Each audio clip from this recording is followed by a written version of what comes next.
I'd have been screwed, that's what. I have no idea what you'd ever get the Queen of England for her birthday. That's got to be a tough old broad to shop for, doesn't it? I bought my wife a breast implant for her birthday, and I've never been a big fan of plastic surgery, but I got to admit, I've had a lot of fun playing with these things. I haven't given them to her yet.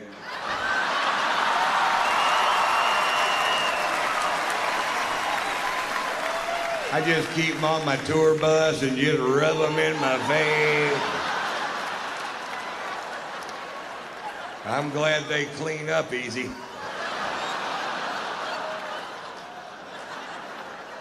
What? I'm just glad they're not made out of corduroy. That's all I'm saying.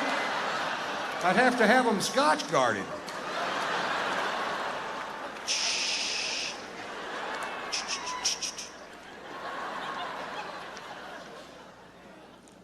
I find it a little ironic that the product that I use to keep from ruining my sofa should I spill my drink on it is actually called Scotch Guard.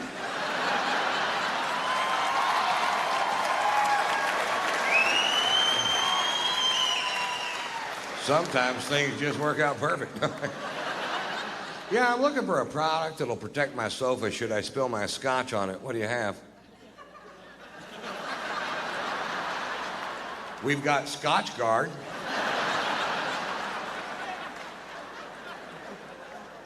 Yeah, let's go with that. Do you have Vodka Guard? How about Sperm Guard? It's a busy couch.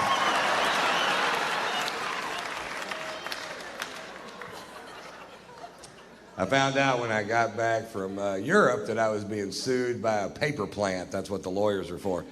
I don't know if you've ever driven by a paper plant, but the byproduct of the manufacture of paper in this country is a stench so foul it will knock you to your ever-loving knees. Crown Paper in Houston, Texas is suing me because I said on stage in Houston, Texas that Crown Paper was making the town stink. Like I let some big cat out of the bag. Oh, we didn't know it stunk till you brought it up, Ron. Come to think of it, it smells like a hard-boiled egg fart in this town.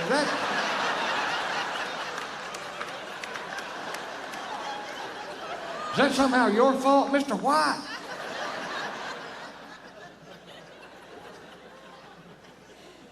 The reason I brought it up, I'm from Houston, and as a child, I lived literally in the shadow of this paper plant. And as a child, I thought the whole world smelled like that. I didn't know. And the first time my family went on vacation to another city, I was amazed. I was like, what's that delicious smell? Oh, God, that smells like heaven and flowers mixed together. What is it? That's a sewer treatment facility. That's fetid shit. You should bottle that, send it to Houston. People can rub a little under their nose, walk right by that paper plant without throwing up their fucking lunch. And we found a new use for fetid shit. I think we all win.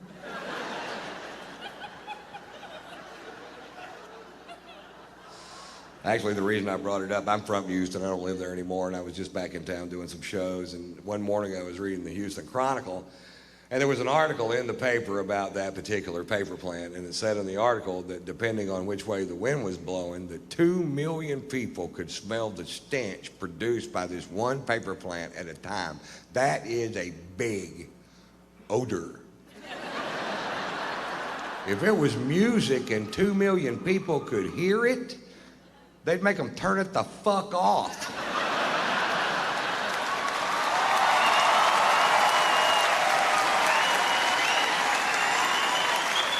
Because it's a smell, it's okay? No, it's not okay. Find a way to make paper that doesn't stink. It's not like you're trying to make catfish bait out of cabbage, goddammit. You're making paper out of wood. Paper doesn't stink, wood doesn't stink. You're doing something to make it stink. Fucking quit.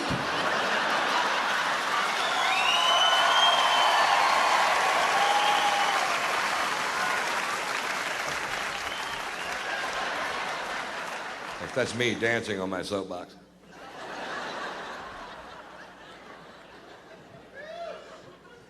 I love this country. I consider myself a patriot. I met my first wife during the Vietnam War. She was from this quaint little village outside of Phnom Penh. I can never pronounce that word. Vancouver.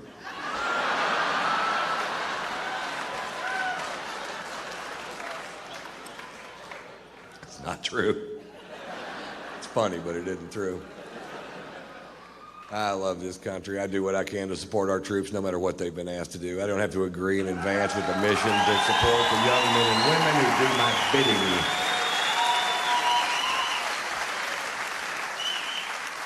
Last year I went on a UFO tour. UFO.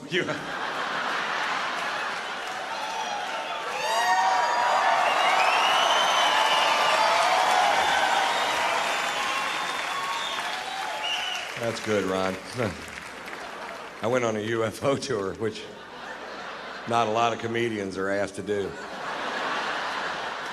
Because the jokes translate so poorly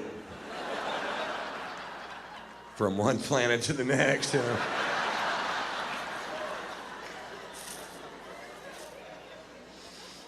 These are legal aliens.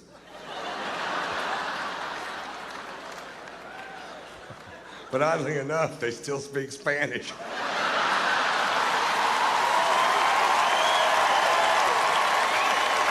I went on a USO tour, and I'll tell you the difference. Earthlings. I was in Germany for 10 days doing shows for troops going into and coming out of Iraq and Afghanistan, and they asked me to go to Iraq, and I was like, fuck you. I'm not going to that shithole. I'm 50 and fat. I'll get shot. I couldn't dodge a goddamn donut if you threw it at me.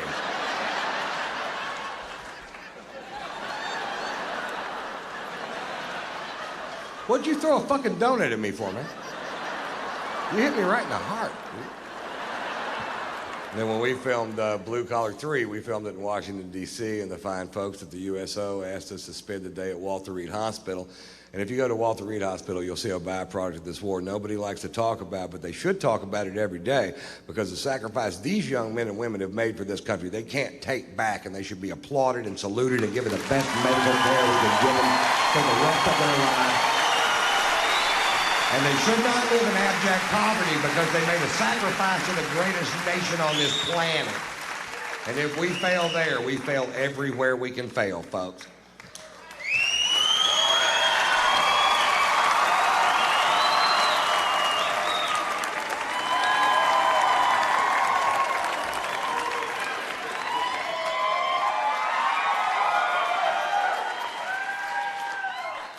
To the troops, guys. Cheers.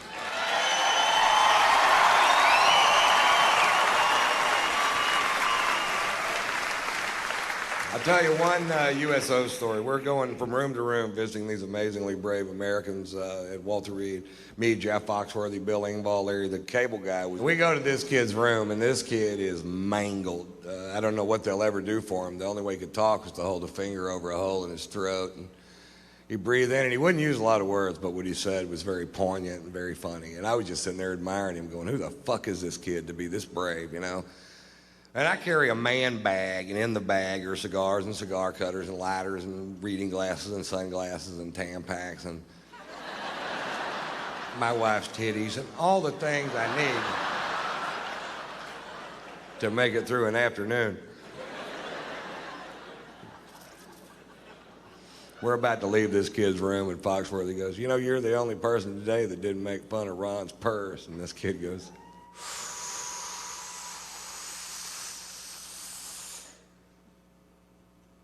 pussy.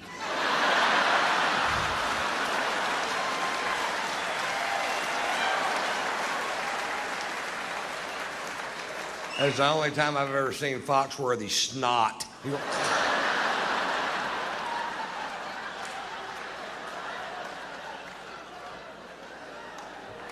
He called you a pussy, dude. Or however he talks.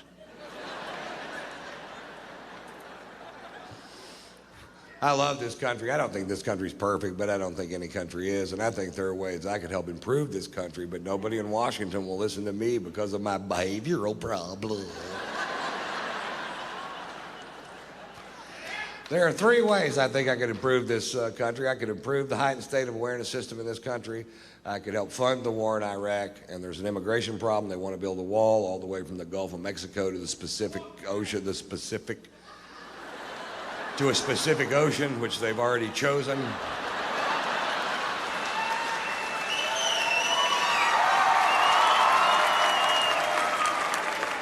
Oh, he was sharp than that. We saw him. Went on a UFO tour and took a trip across a Pacific Ocean, which he had already chosen in advance.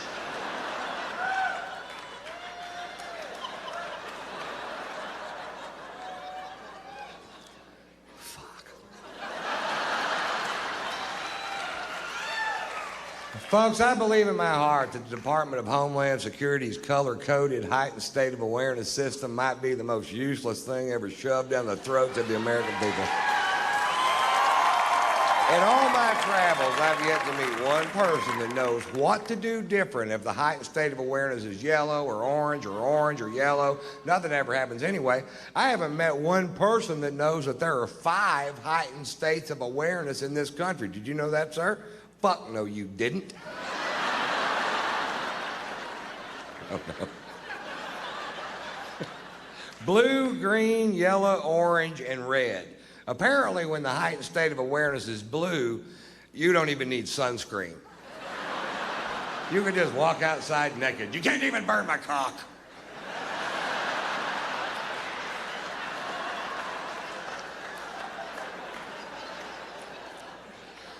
I'm not sure why the Scottish guy said that.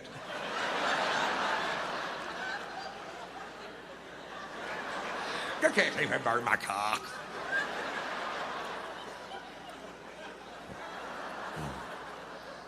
The biggest problem I have with the heightened state of awareness system in this country is that it makes no sense. The second biggest problem I have with it is that it scares my mother. Thanks. The last time the heightened state of awareness switched from yellow to orange, my mother called me, and my mother is very rural, as am I. And mother called me and she goes, the heightened state of awareness just switched to orange. I said, I know, Mother, I was watching television. She goes, I don't know what to do. I said, Mother, nobody knows what to do. They didn't even print a flyer with this program. But since we were attacked on 9/11, Mama, we've all been in a general heightened state of awareness. She goes, I don't know what that means. I said, well, Mom, if you're getting on an airplane and the person in front of you has 7 H's in their name and a basket of fucking cobras,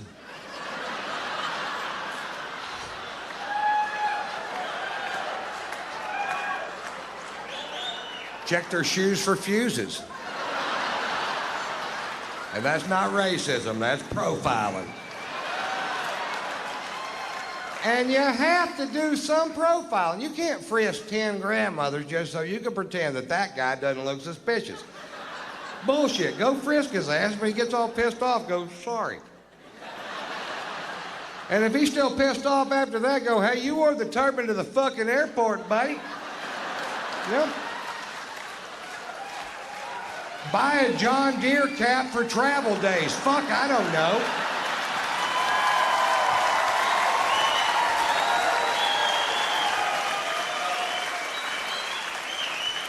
Buy a John Deere turban. Do they make them?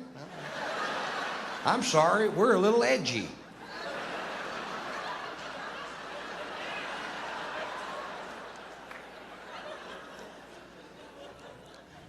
If I were in charge of the Department of Homeland Security, we'd have a heightened state of awareness system in this country, that's for sure. Almost died this year. Actually, I didn't almost die. I didn't even get hurt.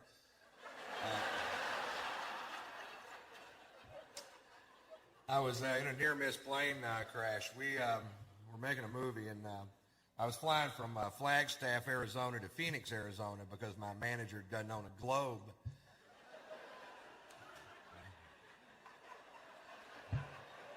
We're on a plane that big. It's like a pack of gum with 8 people in it.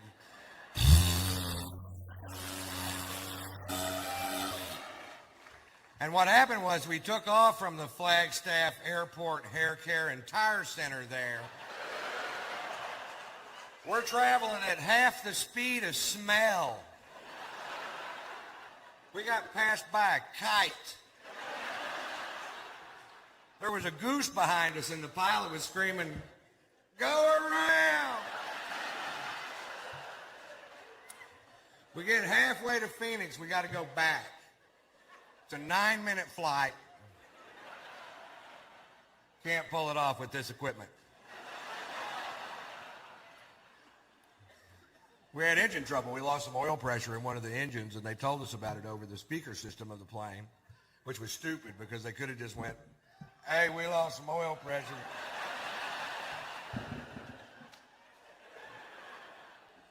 Heard you. Sure did. It was weird. Everybody on the plane was nervous, but I'd been drinking since lunch. And I was like, "Take it down. I don't give a shit."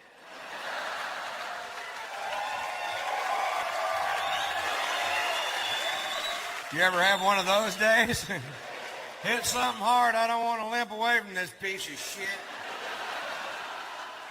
The guy sitting next to me is losing his mind. Apparently, he had a lot to live for. He goes, "Hey, man, hey, man, if one of these engines fails, how far will the other one take us?" "All the way to the scene of the crash."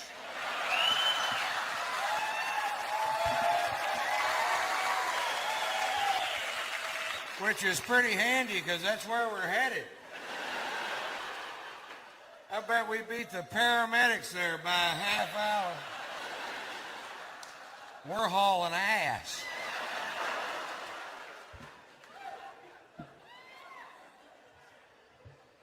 So I've got a really good job. I like my job. It's important to have a good vocabulary, you know.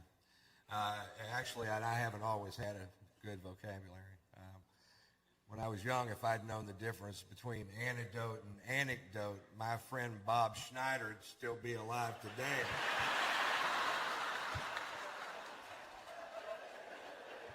He got bit by a copperhead. I'm reading him humorous stories out of Reader's Digest.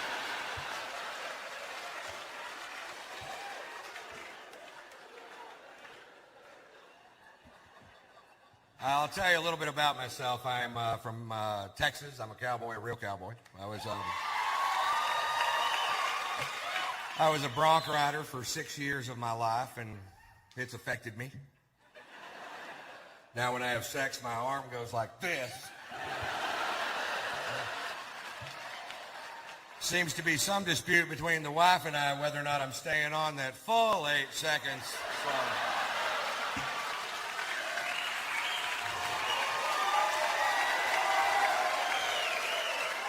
So we got the timer and buzzer and set it up right there in the bedroom, and I taught her the meaning of the phrase most of the time. Would have been all the time, but she won't let me tie that rope around her waist anymore. She hates it when I spur her out of the chutes.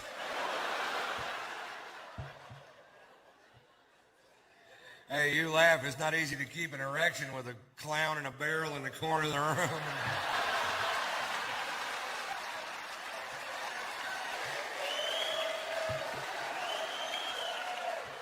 Is it, sir? You got to focus. I'm probably not a typical Texan in that I don't hunt. I fish, but I don't hunt. And not because I think it might somehow be more holy to eat meat that's been bludgeoned to death by somebody else. That's not it.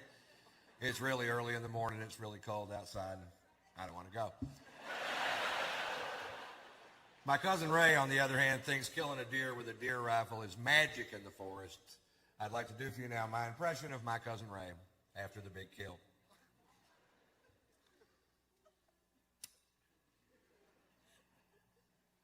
Hell, it was 4 in the morning.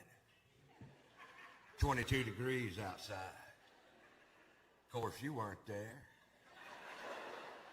Pussy.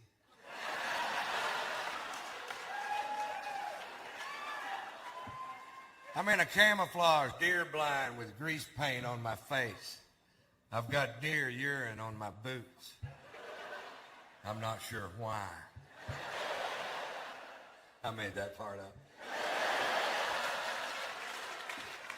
I got a 30-06 with a 12-power scope and a bullet that'll travel 2,200 feet per second. When that deer looked up to lick the salt sucker I'd hung from the danged old tree, caught him right above the eye. Well, yeah, well, I hit one with a van. Going 55 miles an hour with the headlights on and the horn blowing. Woo, that's an elusive little creature. If you ever miss one, it's because the bullet's moving too fast. Slow the bullet down to 55 miles an hour, put some headlights and a little horn on it. The deer will actually jump in front of the bullet.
Sofa cushion.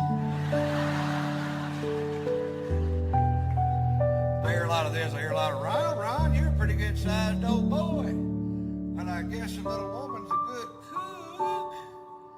Bullshit. Oh, it got a little better when she figured out that smoke alarm's not a timer.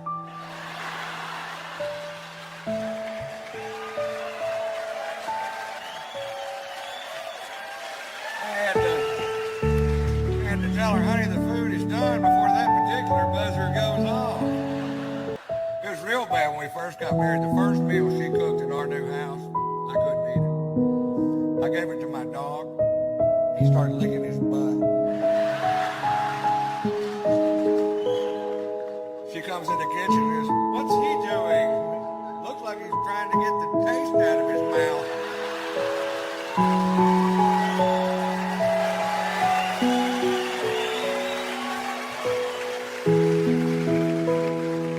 Everything's an emergency to my wife because she never had to deal with her own problems. Spoiled, catered to her whole life. There's no cure right for that.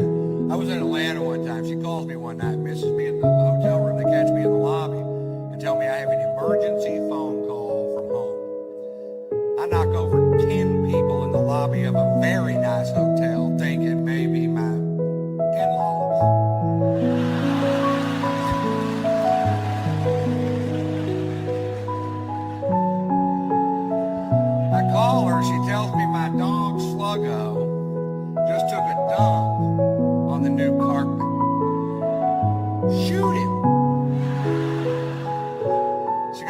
just like you wrong.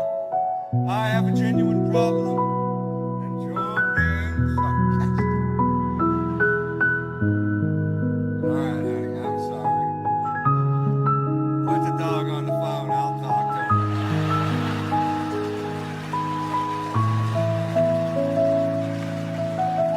What do you want me to do? I'm in Georgia. I can't pick up the turd.